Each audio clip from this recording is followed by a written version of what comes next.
What's up, guys? Welcome to Dark Zone Junkies, our division podcast here on Nerds Gone Rogue. I'm one of your hosts, Corey Derrick, and alongside me are Jason and Moose. I don't got the energy to give you guys nicknames or tell where you're at. I don't care. People are probably like, "Who's the dude without the sunglasses on?" Yeah, I'm in Washington D.C. holding down settlements and getting shield caches. That's what I'm doing. You know? Yeah. Well, no Jesse this week. He's out, being with the family. Good. In his defense, he was up for 24 hours straight. So that's true. I'd let it slide. I know. I'm just kidding. That boy needs some sleep. I know.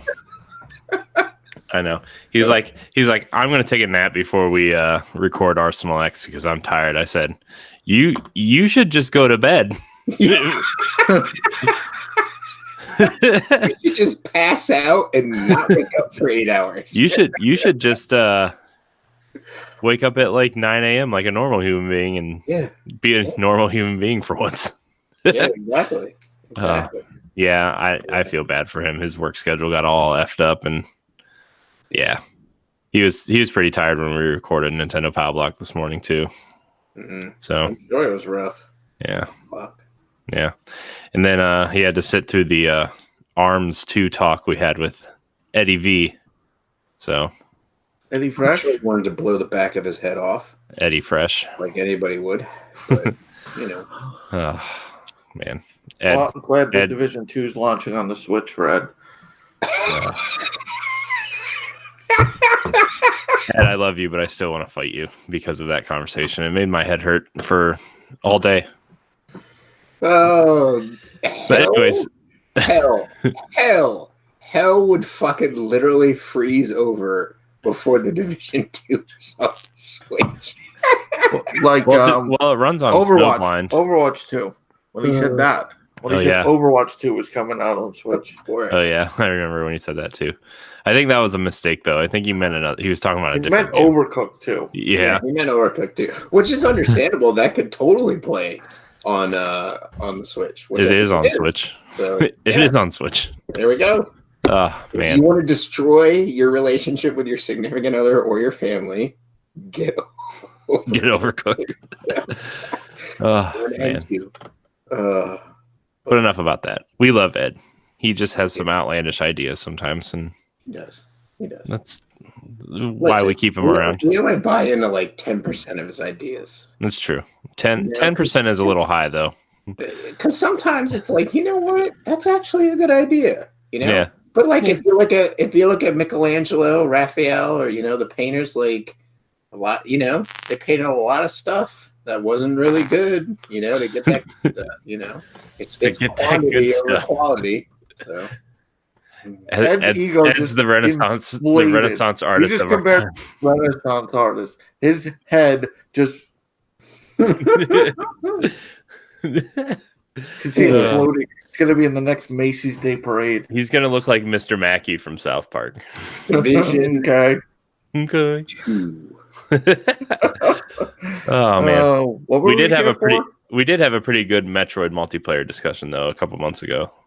So Metroid multiplayer would be cool, but it was more like we were talking about Helldivers. Moose, you should have been on that episode. We were talking about Helldivers. I love Helldivers, and we were talking about how we could be a group of bounty hunters like in Helldivers and just explore planets and loot grab and take over planets, and then it would have like a whole like world system where like you had to take parts of the universe away from like the Metroids or from Ridley or from like all these different factions. So like I feel like you could do this is what they could do for Metroid Prime 4.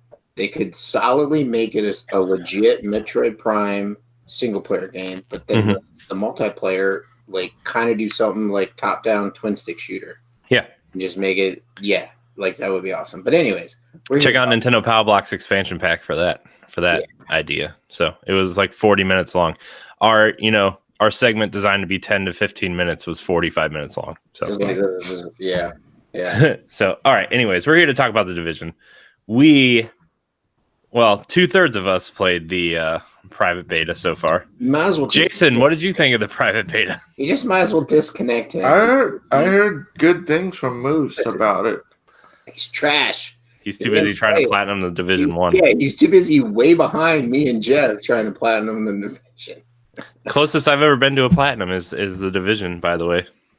What do you need, man? We'll get it for you. Dude, I told you I'd have to start from scratch.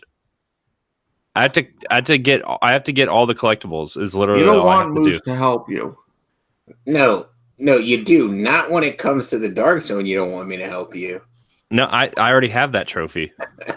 When I was playing with my friend Brian, we got that trophy. So that's what I'm saying. Like, we could do the collectibles. All I have to do is to get all the collectibles because there's like boost you.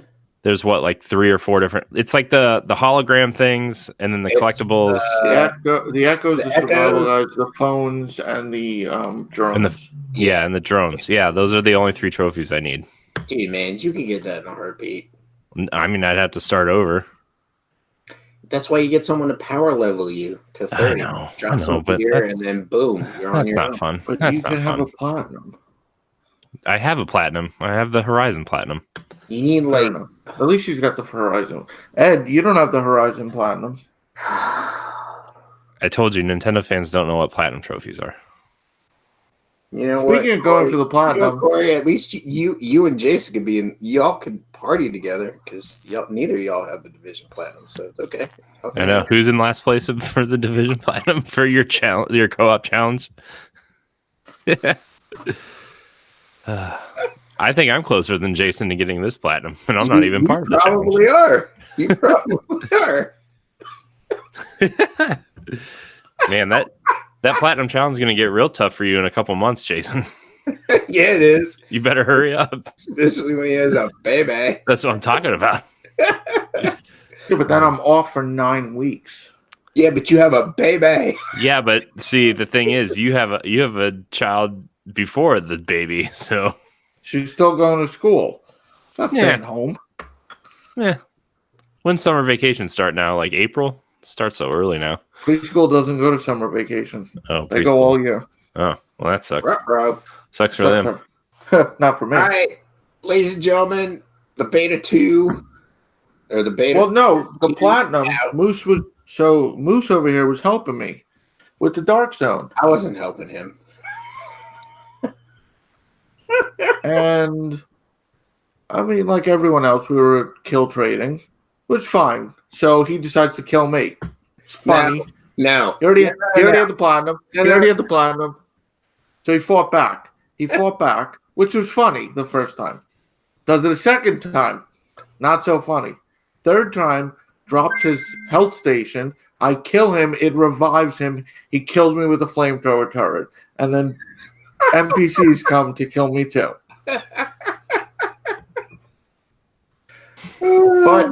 But he did stick around to help me kill the named NPCs, so he's forgiven until I hit eject on Tuesday.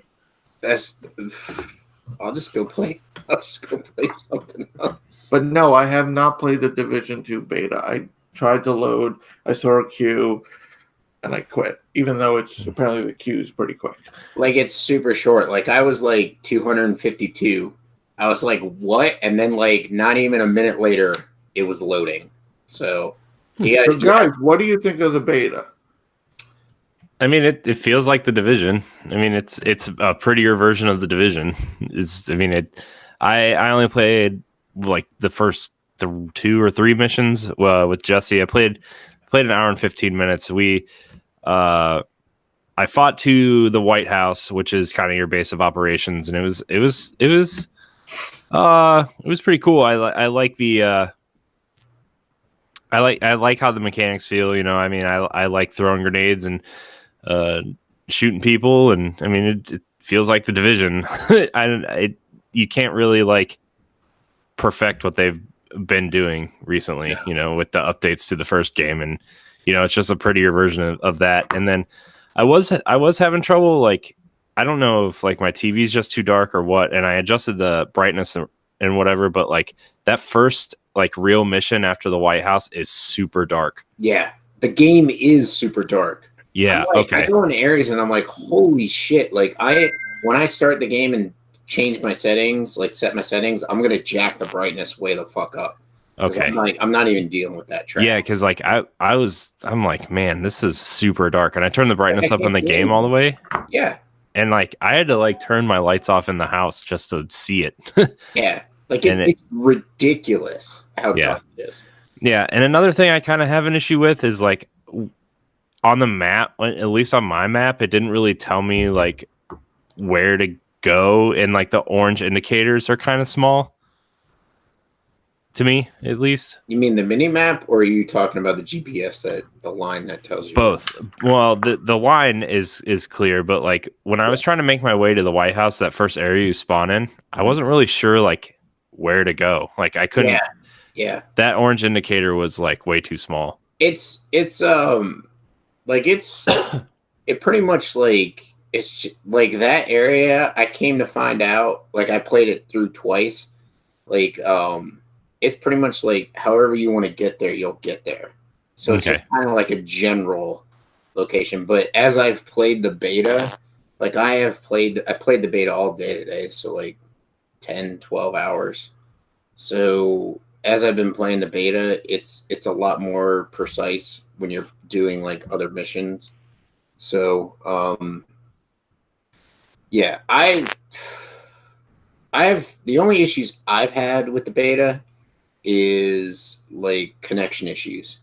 So I started playing Thursday night when it dropped. I got disconnected 3 times, and on the 3rd time I was in my first mission and it disconnected me, and I'm like, I'm going to bed. So I went to bed. And then apparently there was a patch between like Friday night that came out. And I think it fixed some of the connection issues, but then today, me, Jeff from Nerds Gone Platinum, and our friend Jurgen were playing, and the game, like, it completely locked up my PS4. Like, I had to unplug my PS4 to be able to like restart it, and so that was a huge connection issue. And then I tried to log in to the servers, and it was in a continual lockdown. And I think it was because the servers were like, no, you're already in a game with them. And so it just kept putting me in this loop. But other than the connection issues, everything else is freaking awesome. I mean, I'm loving, like, they only give you 3 skills that you can unlock for the beta. But, I mean, they're pretty awesome. You get the Seeker Mines, which is one. You get the turret, which is another. And then you get a new thing, which is called the drone. And it's basically just a drone that flies near you. Mm-hmm. And the first tier, you get a healer drone, which basically heals your armor. So now, like the Division 2 now has, quote-unquote, armor instead of health. So you're basically just putting armor on your body instead of like health packs. So you still have a health bar, but you also have a armor bar along with that. And so basically the drone just hovers above you and heals your armor. It quote unquote repairs. Mm-hmm. So it repairs your armor, and it's basically what keeps you alive. And then the turret's pretty cool. They have certain stuff locked behind, because it's the beta, which is understandable. So you'll get to a certain point where you can unlock both your L1 and R1 to have a skill on each. And I put the turret on L1 and the drone on R1. And the turret still is awesome. Mm-hmm. You just throw it out in the middle of a big group of guys, and it just takes them. It just even if it doesn't kill them, it distracts them. No. It does kill them. I know, but I mean, even if it's not it's better in Division 2 than it was in Division 1. Yeah, I really think it's more accurate, and it does more damage. I agree. I'm just saying, like, you could, like, if you're playing by yourself, you can use it to flank guys where you throw the turret to your right, and they go chase after the turret, and you can come up behind them and take them out while the turret's shooting them in front of them. So, like, it's a good distraction tool also. Yeah. No, It is.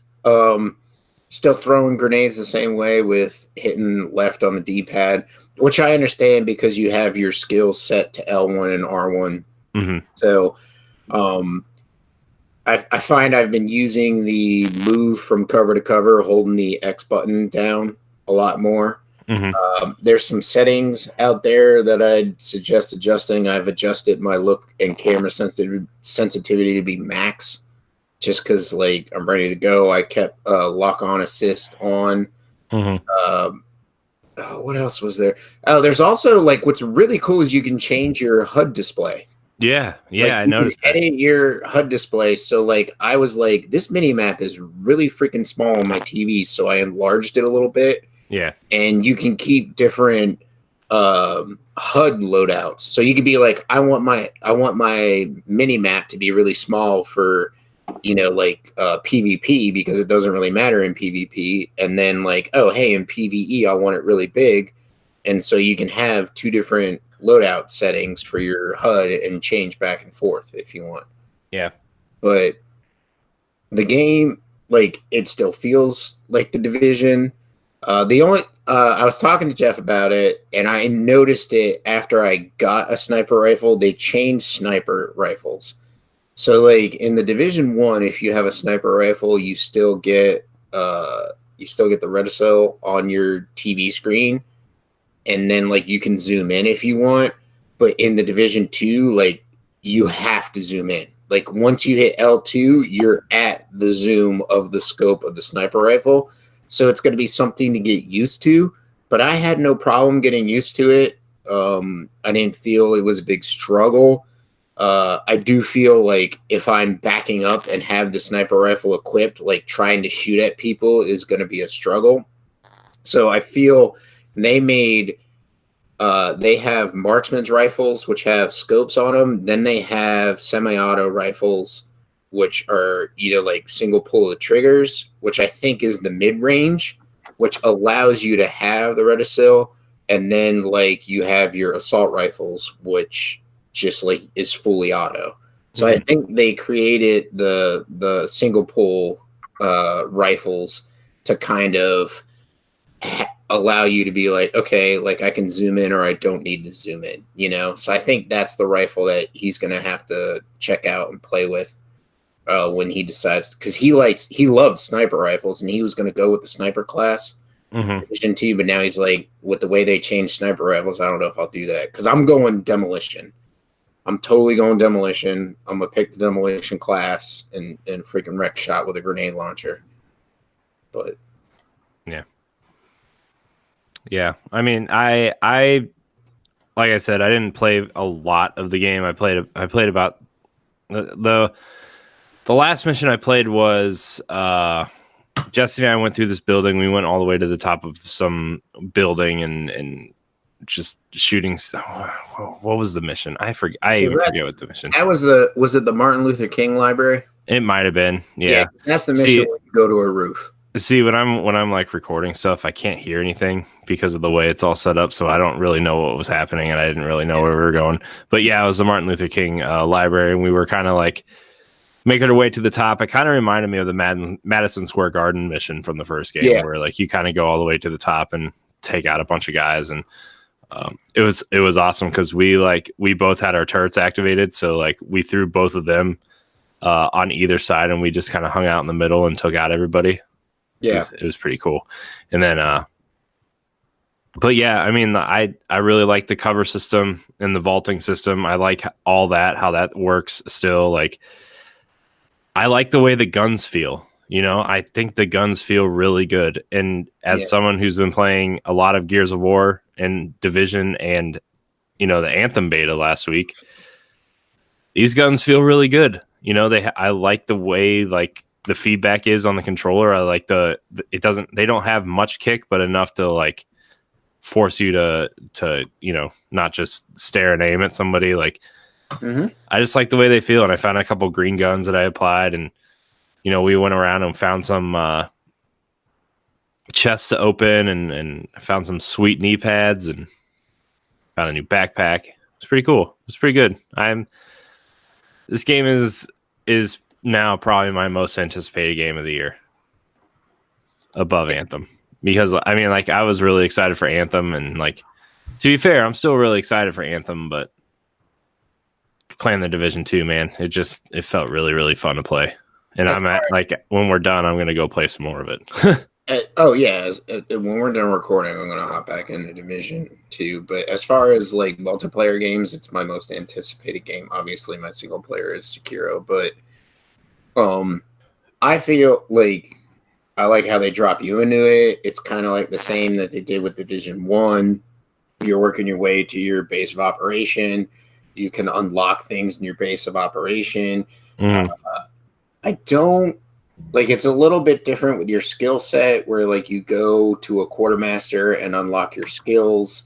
So basically your main powers to your R1, L1, and then also like you can unlock like, hey, like your backpack carries more. Or when you go to the restock station, like now it gives you more, it actually replenishes your armor plates, which is quote unquote your health packs. Yeah. It also regenerates your grenades. Yeah. Like that's like a point that you have to spend. But like throughout the demo, they have like areas where you get shield gear, and you'll get stuff you can donate to your settlement to earn points for your settlement, but you also get like your shield points, and then you go back to your quartermaster and say, okay, hey, I want to invest in my my armor replenishment, which is like a point, and then your grenades is like 2, so you just need 3. Well, hey, I have 3 because I've been to like 4 caches, and you turn it in, and you just keep rolling. Like you gotta buy like a second weapon slot. You gotta buy a second skill slot. Yeah. Like there's, I mean, it's gonna be very deep as far as like each settlement, and like if you're a completionist, there's going to be a lot for you to do in the game. Yeah, I feel like they said the campaign is going to be 40 hours, but I feel like even if you want to do everything like throughout the city, it's going to be an Assassin's Creed Odyssey type situation. It's going to be like 80 to 100 hours. Yeah. If you're going to do everything, it's almost going to be double the time to like do everything. Yeah, and that's not even like talking about the end game and upgrading your specializations, or trying out the new incursions or raids or anything. Like I haven't even like I've been playing for 12 hours today, and I haven't even gotten into the PvP or the end game. Yeah. But once you get to a certain point in the beta, they allow you access to 3 end game characters, which is basically like the survivalist, the sniper, or the demolitionist. Like you could pick one of those 3, and then you're thrown into a mission in endgame to see how the endgame is going to behave. Which is really smart of them to do. Yes, but I haven't even gotten to that point. I haven't done any of the PvP. I haven't done the Dark Zone. Now, from my conversation with Jeff, who has actually done the Dark Zone in Division 2, he is enjoying it way more than the Dark Zone in Division 1. He's like, the environments are a lot better. Like we also had a conversation about the game while we were playing the beta. Like it just seems to be like there's a huge variety of like scenes, and like there's more variety to the game as far as like okay, and you're running down the street and you just see like the same freaking sedan parked in every single spot, down each side of that street, because that's all they decided to do. Now there's like a different cop car. There's a Humvee from the army, which was like, deployed during like the whole virus issue. And then you've got like fire trucks, and like, it's more colorful being in Washington, DC. And it's weird. Like you're running through the city and you're like, I think it's summer. I don't know. Like it looks like it. But there's still all these Christmas decorations up. Yes, exactly. That's what I said to Jeff. Because it looks like summer, but like when I was playing with Jesse, there was like these giant candy canes like just laying out in the middle of the road, or Christmas trees. I was down one section near I want to say the Lincoln Memorial, and there were just like Nutcracker like statues just like hanging out. And I'm like, this is I understand the situation and not being able to put it up, but it's really weird seeing it. Yeah. Yeah. It's cool though. I mean there's something cool about that though. It's something you don't really see a lot. So yeah. No. I agree. They are doing a really great job of like showing the world afterward. And another thing that I wanted to mention, like there's a setting in your settings where you can turn on parkour, where like if you run up to a car, like so if you have it turned off, you have to hold circle to vault over the car. But if you actually turn this feature on, your character will just immediately run up over the car and get moving and just keep going. So that's a cool feature to add because there's a lot of things that get in your way in that game. Yes. I feel that is something like late game that I would use because I feel like early in the game, I'm going to want to stay in cover. So I'm not going to want to run and jump over something. Right. But once you level up and get super OP and running through the world, you're just going to want to keep moving and you're going to turn that on and be like, okay, well, I know to slow down towards this car because I can see enemies coming up because sadly, and it's really weird, the pulse, which sends out a signal and detects your enemies, is not one of the skills that you can use in the beta. Like I said, it's basically just the seeker turret, the seeker mines, the turret, and then the drone. So it's really they probably wanted to see how the pulses. It just pulses. I mean, it doesn't. They probably wanted to see like if the mine like started like going through buildings or like glitching out like that. Probably. Well, so here's the funny thing. So they've brought significant updates to the seeker mines and the turret. So like the seeker mines, you drop them on the ground, they don't just go. Like they sit there until you hit the same button. So like say I have seeker mines assigned to R1, they sit there until I zero in on a target and hit R1, then they go to that target. Whereas and it's the same thing with the turret. Now, the turret, you'll throw the turret out, and the turret will just start shooting at whatever target is its immediate danger. But you can tell the turret, hey, zero in on this target over here. I'm going to take out this one. Because there's also a quote-unquote sniper turret. So they have the fire turret like they did in the original, which Jeff and I can't wait to get. But there's also a sniper turret, which you could tell it won't fire until you tell the turret what to fire on. Yeah. So it's like kind of like it's almost like that feature in like Ghost Recon or whatever the last Splinter Cell game was, where you can like mark the enemies, and then it'll like what was that the last Splinter Cell Blacklist? Well, Ghost Recon you can. Yeah, Ghost Recon you definitely can. Yeah, Blacklist was the last Splinter Cell. On 360, PS3, and Wii U of all systems. Don't play that game on Wii U. I'm just gonna throw that out there. Playing on PlayStation 3. I played it on Wii U, and it was interesting. Garbage. Well, it played like a non-Nintendo game on a Nintendo console. We'll just throw it out that way. Awesome.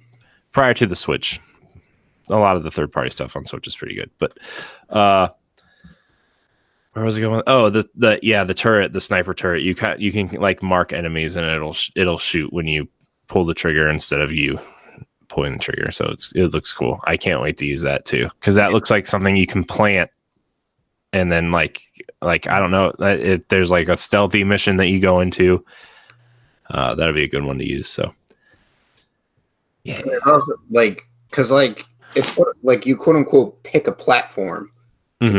And then you have like different unlockables. So like the drone also has like a bombardment drone, which means like you pick a spot and then you pick a second spot and it runs a strafing run of bombs from one to the other and drops them. It also has a shield. So like you could have the repair, and then if you get into end game and you're like, I don't take a lot of damage, so you could have a shield, so you could have your drone throw out. It basically projects a shield in front of you, stopping the bullets from like getting to you. So, like there's a lot of versatility there. I can't wait to see what the rest of the skills do. But I was telling me and Jeff are like talking. I'm like, dude, I'm running around with this drone and this turret for like the longest time, like until I get into end game, because I'm like, I need something to distract people and I need something to keep me alive. They took the heal station away from me and they put it in the drone, which is fine. And to be honest, like I've been in multiple encounters and nobody has targeted the drone. Like the drone has lasted its full life cycle, like its full time, and then went into its cooldown without anyone destroying it. Now the turret, that's something different. The turret has not lasted as long as its life cycle because well, if you're using both, I feel like they're going to go for the thing that's more aggressive than like they're not going to get like, AI are going to try to keep themselves alive more than they're going to like take out a drone that's keeping other people alive. I found that the yellow health bar characters with the armor have killed the turret more so, but I think that's also happened in Division 1. Like the yellow name targets will go, like they'll walk right up to it and just kick it and they'll be like, peace out, brother. So like if you don't place it properly, like it's gonna be gone in like 2 seconds. So I feel like that's it is in this one. So I just remember throwing that turret right in front of in the first game. What's his name? Joe, the flamethrower guy. Yeah, Farrell. Yeah. I just remember throwing the turret right up there, or like right up on him. I'm like, yeah, this will stop him, and he just like kicked it over, and I was like, bah! And I was like, run, run. So that was a good time. Good times. Division, man, it's gonna be good. What have you and what are you looking forward to the most from the sequel? Like, what have you played in? What have you noticed from the beta that you're like, this is great? And what do you think like was maybe a step in the wrong direction? I mean, I haven't really to be fair, I haven't really played enough to see anything that's like in the wrong direction. I would make some of the indicators a little bit bigger, but maybe that's just because I'm getting old and can't see. And blind, like me. Yeah. So, like that kind of stuff. But like, I think, like I said before, I think all the mechanics are they feel better than the first game. I feel like, which I don't know how. Like, it just feels tighter. The guns feel good. I haven't gotten any like blue or purple guns yet, but like, the guns I have found, I think feel good. I think the emote system is really funny. Like when you're just standing there and people are trying to shoot at you and you just start doing jumping jacks. It's pretty funny.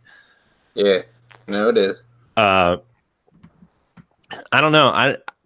I just, you know what? If they just give me more Division with like little tweaks here and there in the skill system, which it looks like they have, like they made it way easier to understand. I feel like in terms of turning points in to upgrade stuff. For me, at least, I think it's easier to understand than the first game. Not that the first game was hard, but like, I don't know. They just streamlined it a little bit, which I think is nice. I like how you can move the HUD around. I think that's a nice little touch.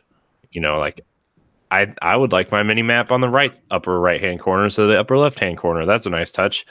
I want it bigger so I can see where I'm going. That's a cool touch too. My only dislike was that I felt like that very first mission was super dark.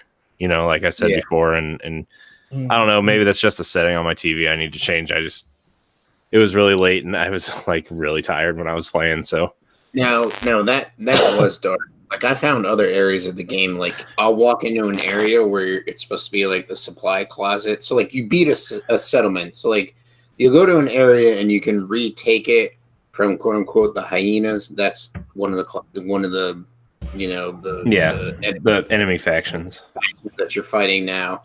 And once you get there, you fire off your flare so that your friends come and help you, and you're taking on the enemies. And then after a certain point, the enemy leader comes out, and then you take him on and wipe him out. And then eventually, like enemies come, like they're like, "Hey, no, don't take our area. We're going to take it back." And then you fight them off, and you have to fight off an enemy leader who's coming back to like retake the area. And once you fight him off, the set it becomes yours.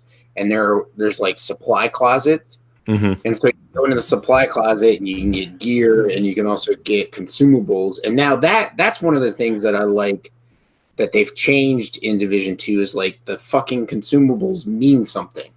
Like, I'll be honest, like if you're playing Division 1 and you hold down on the right D-pad, you have access to like water, energy bars, snacks, like explosive bullets, or it's explosive bullets and incendiary bullets. I've never used any of that stuff, any of it, in playing Division 1 because it's just like it's weird getting to it. Well, now consumables you can turn into your settlements to like earn reputation and build up your settlements and get benefits from them. But like when I walked into my first supply closet, like you said, it's like dark as hell. I'm like, this is not cool. Like, why is this dark like this?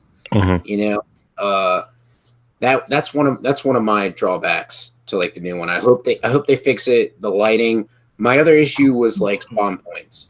So like you're going into a mission or you're going into an area and nobody's behind you.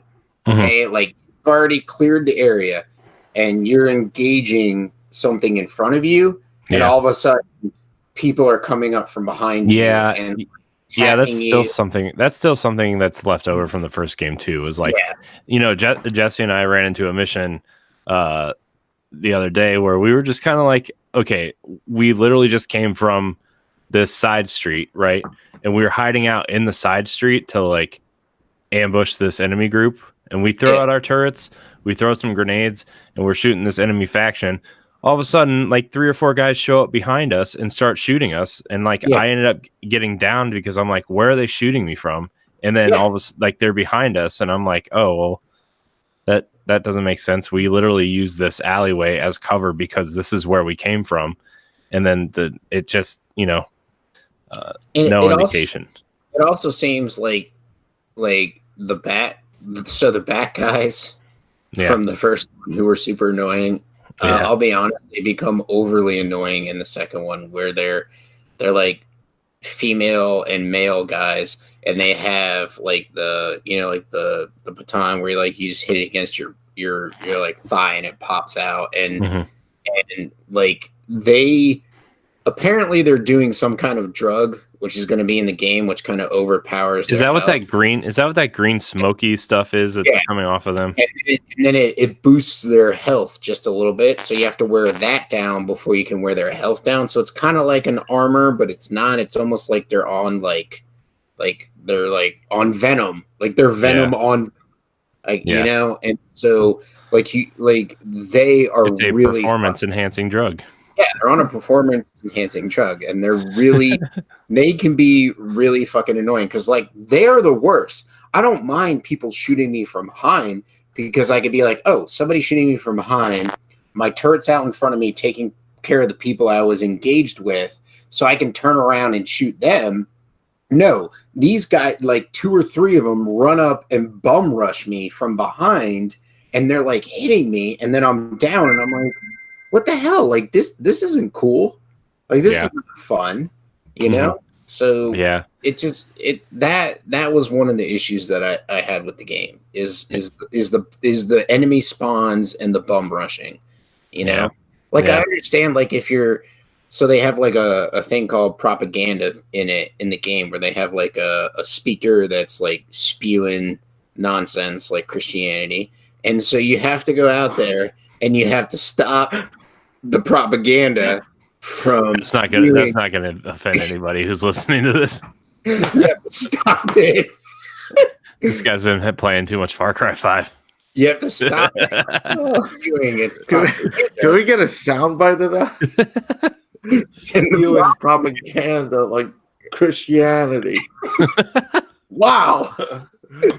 Well, that escalated quickly. You have to like. So, like, you have to, like, hold that area for a second, and they just auto-spawn out of areas.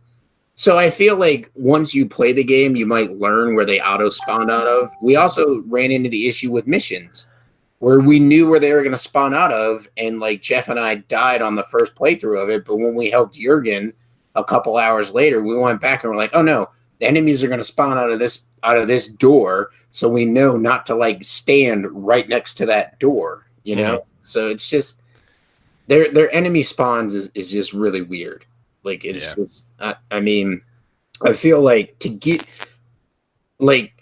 you a fighting chance, like spawn them like in a doorway that's not like right behind you. You know what I mean? Like keep the same health, all that stuff. Make me engage with that enemy and kill that enemy, but like don't like spawn something right behind me because I cleared the top floor of an area or something, you know? But, yeah. I mean, I also hope like it's kind of going off enemy spawn points. I kind of hope like side missions are more diverse in the first game.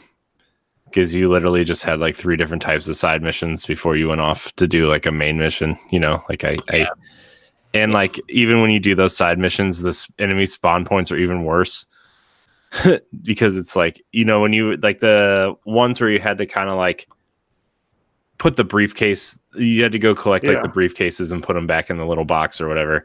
Yeah. Like you would think all the enemies were gone. And then like you walk so slow, which come on, you're telling me a government agent can't run with a briefcase? Yeah, or at least I agree. At least a slight jog over to the box, you know? Like and you're walking so slow, and like when you're halfway back, there's like 6 guys coming at you, and then you got those bat guys, and you're like, geez, come on. Or the defend the point missions, which are easy, but you can't stray too far from it. Because I'm playing the first division, if you move outside that box, it says encounter failed. Yeah. It's like, so you basically have to wait till you have 20 guys on you. Yeah. Because even with at least in the Division 1 with New York, the setting, like you'd be in a park, so you didn't have a clear line of sight for anyone. Yeah. So you kind of have to inch up. But new side missions would be more varied ones. Yeah. Like the ones that they have in the beta are pretty varied and cool. Like you're out there like trying to get so like there's one like the settlement other than Washington, which is the main area you can go to. Like there's a side mission to help the chick that runs that settlement like get her daughter back, and like there's like other stuff. You know, it's varied to a certain degree, but I'm gonna be honest, like a lot of side quests are the same for every game. Yeah, I know. It's just like that first game. There's like we're to a point in gaming where like side quests are the same for like everything. Yeah, I mean, I get it. I don't mind that you have to repeat some of them, but when there's only like 3 types, like if they even upped it to like 5 different types, like I'd be like, okay, that's more. Cool. Yeah, I do too. Because like the side missions that they did were very varying. Like the last side mission that I did, I had to find the explosives. I had to find like 4 C4 explosives and then put them on the supply drops, and then like they blew up. Like once I put them on, I had to get away from the supply drop and blow them up. So not only am I putting them on like the ammunition supplies so that I'm blowing them up and taking them away from the hyenas, I'm also like fighting off hyenas who are like, no, don't do that to our supplies, you know? So I found that like that was pretty varying, and that was a cool side mission. I enjoyed that thoroughly. The beta is just a lot of fun, and it has solidified to the fact that I am ready for Division 2. In fact, I am taking, if I can, I'm going to take the Friday that it drops off so I can play it all day. I'm ready for it. I mean, it's freaking good. It's good. It's gonna be a good game. I think it's just the only way it's got to go is up, because like the Division did a good job, and then like they slowly fixed things towards the end of it, and it brought it up higher, and now it's it's got a good peak. I hope it doesn't fall though. Yeah. I mean, I look, like I said, I just playing the little bit that I did.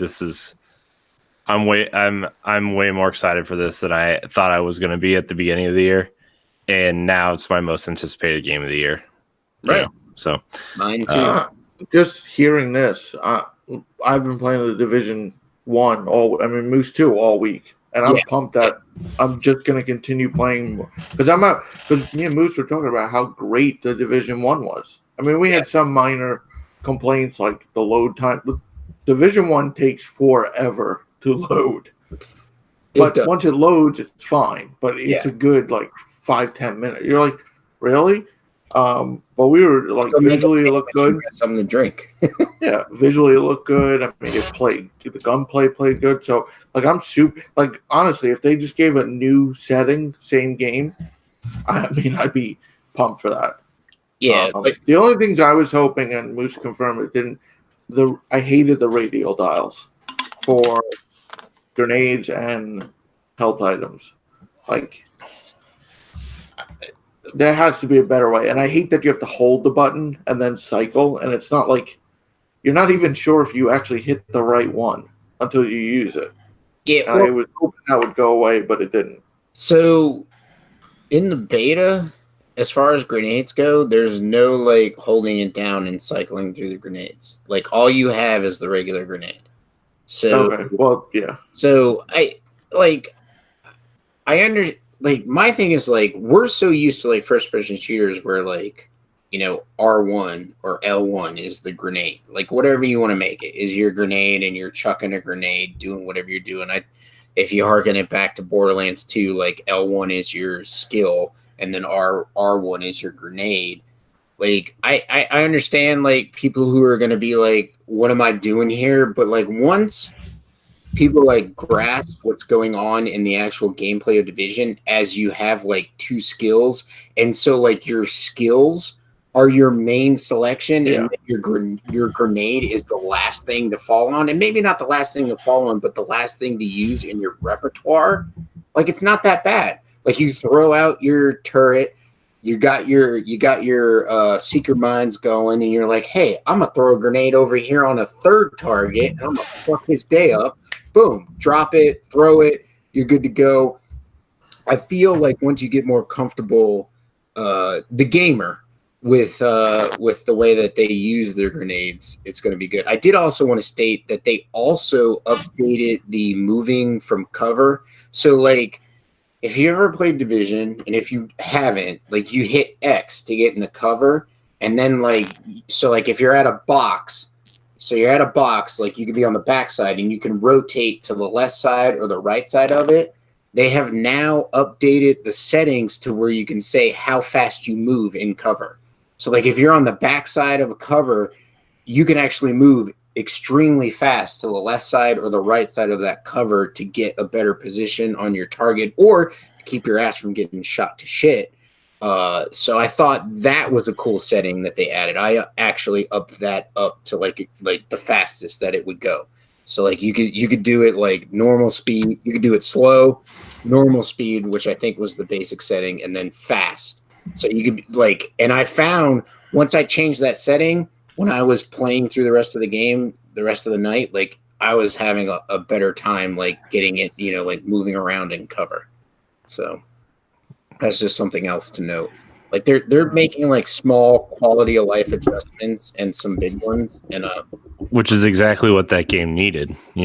Small quality of life adjustments to make. I mean, that's something Ubisoft's been really good at with sequels. Anyway, it was the first game is a cool proof of concept, but then we make these small changes, or even in some cases bigger changes, to make the overall experience better for you, and that seems to be what they're doing. I mean, they've even started doing that in their live games. I mean, look at Rainbow Six Siege. That was a game that launched as a nightmare, and it's now consistently one of the top played games everywhere. Yeah. So. I did also want to say restocks. So when you're in a mission doing restocks, so instead of each person having to hit the restock, one person hits the restock, and then it drops on the ground for the rest of the people. And when the rest of the people walk up, it just autofills every ammo that you need. That's amazing. Yeah, so you don't have to wait for the first person to be done with the restock to walk up to it to hit the restock. You just walk by the restock after the first person hit it, gain your ammo, and start moving. Get into position for you to attack the next objective, which is awesome. Like, that is a huge improvement. Yeah. It just makes the gameplay, like, it helps you move it faster and faster. Like, just like, let's keep moving. There's no wasted time. Right. There's no break in your momentum. That was something I noticed too in the small time I played too, was like, it didn't feel like the game was really wasting my time. Like I felt like I was always accomplishing something. Even if I was just like running through the streets, I always felt like, oh, there's something cool over here to explore, or there's some enemies over here I can just take down and see if they drop any loot. Like, I didn't feel like my time was wasted. Yeah. Which in the first game, to be fair, sometimes like getting from place to place, there's a little bit of time being like, okay, this is taking a while to get over here. But, I really enjoy the gunplay. I really enjoy playing the game. I can't wait to like end the show so I can go play some more. Yeah. Some quick other. That's a wrap. Some quick other quality of life for the listener if they've played Division 2. Looting. So, like, you can now loot gear as trash. As, like, so you can, or junk. I think the game calls it, quote unquote, junk. Yeah. So you could look at a weapon and be like, that is not near what I need, or like a chest piece, or like, so instead of pressing like square or X to pick it up, you can just mark it triangle or Y to junk it, and you get the scrap from it. I think it's R2. Oh, is it? It's the trigger buttons. But anyways, you can hit X to equip it if it's better than what you got, and you can hit like R2 to loot it as junk. And then when you go back to like a settlement, you can sell your junk, or you can deconstruct everything so that you have crafting materials. So I mean, it's like, it's like whatever. The game gives you a lot of options when you're looting as to what you want to do with your loot. So it's a lot. That's a good quality of life.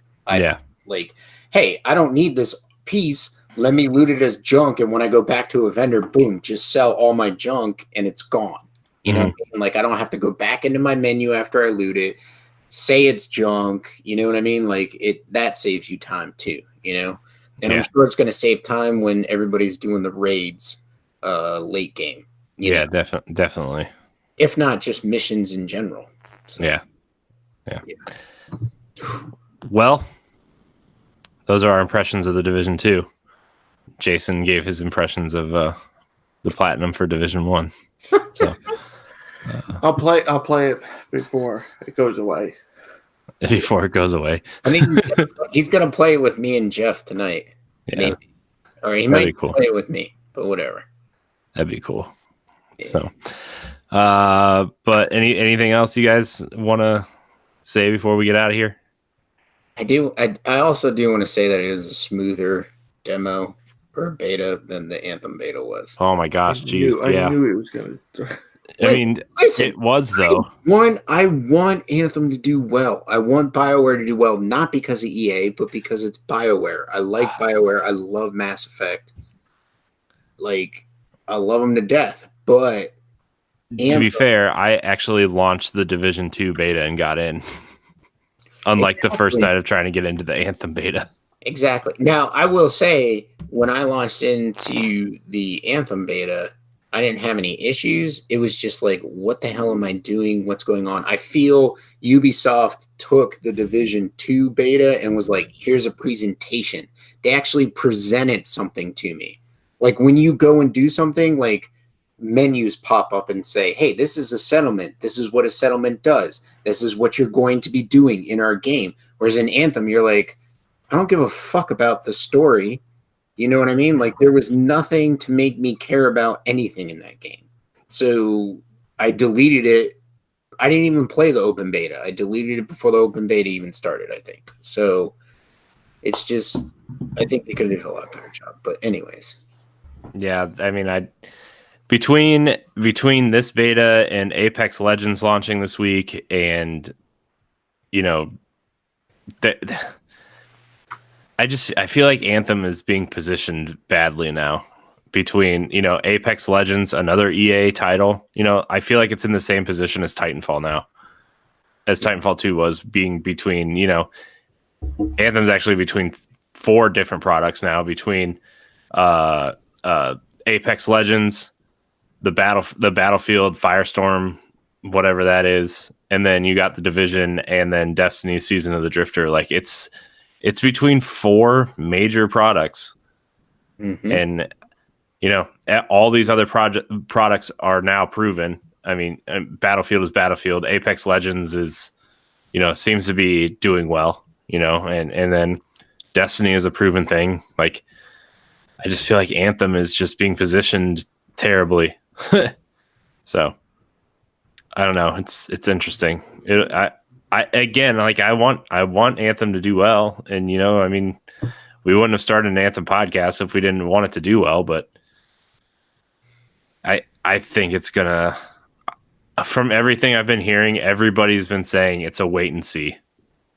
And like, the more people that wait and see, the less people that are playing it to, you know, will it have enough momentum to keep going?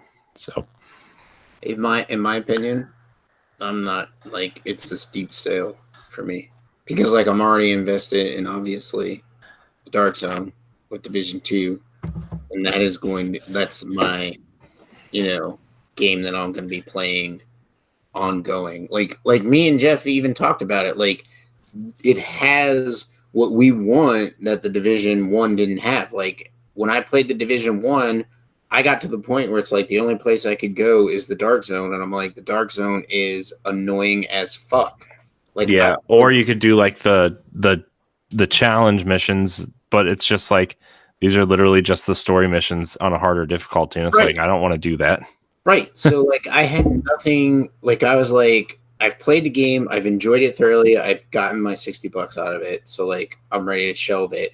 But like, it to me, and what I'm playing and what they are presenting to me in the beta, when I reach certain checkpoints, like the menus that pop up, the game is going to provide more of what I want to keep me coming back to it. Like the raids, and like Jeff's he was having a blast in the Dark Zone. Now, granted, I mean, he's playing in the beta, so you can't really go against what's going to happen in you know, when it goes live, as far as like people playing it and grief killing people. Like, that was our number one. Like, when we were trying to do the platinum, we're like, yeah, but that seems like they're trying to take care of that with a separate Dark Zone that's like, exactly, like, you have hardcore. You have a PvE Dark Zone, and then you have like the hardcore one where like anything goes. You know what I mean? And people can just go into that Dark Zone and have their fun with killing people and doing whatever, and we can go into a Dark Zone and just take on the environment that's in there and stuff. So